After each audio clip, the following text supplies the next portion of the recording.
Pahalgam Sindoor operation Sindoor വിഷയങ്ങൾ തിങ്കളാഴ്ച ലോക്സഭ ചർച്ച ചെയ്യുമെന്ന് കേന്ദ്ര പാർലമെന്ററി കാര്യമന്ത്രി കിരൺ റിജിജു. തിങ്കളാഴ്ച മുതൽ സഹകരിക്കാമെന്ന് പ്രതിപക്ഷം സമ്മതിച്ചുവെന്നും കിരൺ റിജിജു പറഞ്ഞു. ജസ്റ്റിസ് യശ്വന്ത് വർമ്മയ്ക്കെതിരായ ഇംപീച്ച്മെന്റ് പ്രമേയം ആദ്യം ലോക്സഭയിൽ ചർച്ച ചെയ്യും. ശേഷം രാജ്യസഭയിലും ചർച്ച നടക്കുമെന്നും കിരൺ റിജിജു വ്യക്തമാക്കി. ബൽറാം നെടുങ്ങാടി വിശദാംശങ്ങളുമായി. ബൽറാം, ഇന്നൊരു സർവകക്ഷി യോഗമുണ്ടായിരുന്നു. സ്പീക്കർ വിളിച്ചു ചേർത്ത യോഗമായിരുന്നു. ഇപ്പോൾ ഈ കാര്യങ്ങളിലെല്ലാം ഒരു സമവായത്തിലേക്ക് എത്തിച്ചേർന്നിരിക്കുന്നു, പ്രതിപക്ഷം ഒരു അനുനയത്തിലേക്ക് വന്നിരിക്കുന്നു എന്നതാണോ? എന്താണ് മന്ത്രി അറിയിച്ചത്?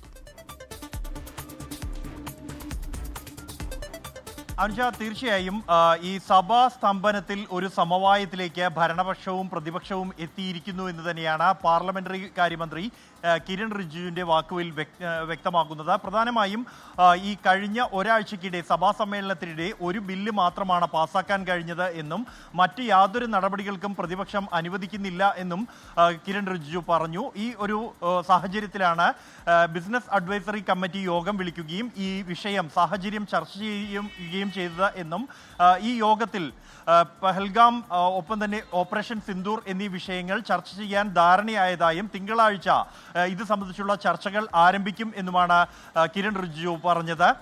ഇതിന്റെ അടിസ്ഥാനത്തിൽ തിങ്കളാഴ്ച മുതൽ സഭാ നടപടികൾ സാധാരണ നിലയിൽ മുന്നോട്ട് കൊണ്ടുപോകാം എന്ന ധാരണയിലേക്ക് അല്ലെങ്കിൽ സഹകരിക്കാമെന്ന് പ്രതിപക്ഷം ഉറപ്പ് നൽകിയിട്ടുണ്ട് എന്നും അതുകൊണ്ട് തന്നെ തിങ്കളാഴ്ച മുതൽ സാധാരണ നിലയിൽ സഭ പ്രവർത്തിക്കുമെന്നാണ് താൻ പ്രതീക്ഷിക്കുന്നത് എന്നുമാണ് അദ്ദേഹം വ്യക്തമാക്കിയത്.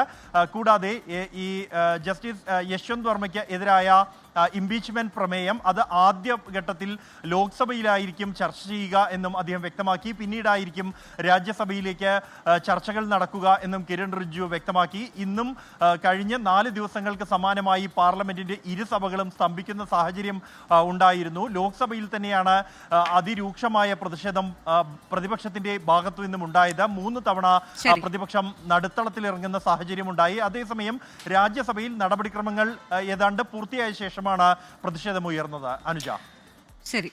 പെഹൽഗാം ഓപ്പറേഷൻ സിന്ദൂർ വിഷയങ്ങൾ തിങ്കളാഴ്ച ലോക്സഭയിൽ ചർച്ചയാകും. തിങ്കളാഴ്ച മുതൽ സഹകരിക്കാമെന്ന് പ്രതിപക്ഷം ഉറപ്പ് നൽകിയിട്ടുണ്ട് എന്നതാണ് കിരൺ റിജിജു അറിയിച്ചത്. ഒപ്പം തന്നെ യശ്വന്ത് വർമ്മയ്ക്കെതിരായ ഇംപീച്ച്മെന്റ് പ്രമേയം ലോക്സഭയിലും രാജ്യസഭയിലും ചർച്ച ചെയ്യുമെന്ന് കൂടി കേന്ദ്രം അറിയിക്കുകയാണ്.